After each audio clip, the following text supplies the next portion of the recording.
Hello YouTube, Salty Xer here. 100 Ways to Die with a tip for Dragon Age the Veilguard. In fact, a fix for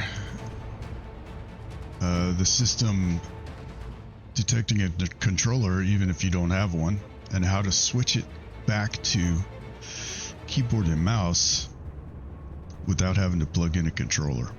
So here we go. I fired up the game and I'm gonna push any button like it says, and you see that when I come in, it's telling me my prompt over here on the bottom right hand corner is showing me the A button. Well, I do not have a controller plugged in. So to work around this issue, I bring up the Xbox game bar with Windows G, just like that, and I enable and disable, basically enable the click through. I click on the little mouse button twice, and then when I click back into the game screen,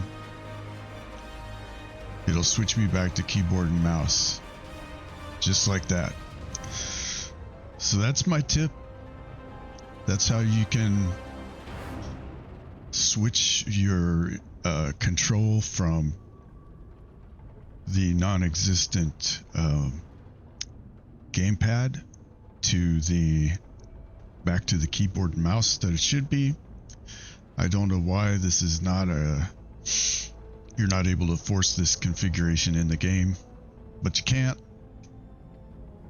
So that's what it is.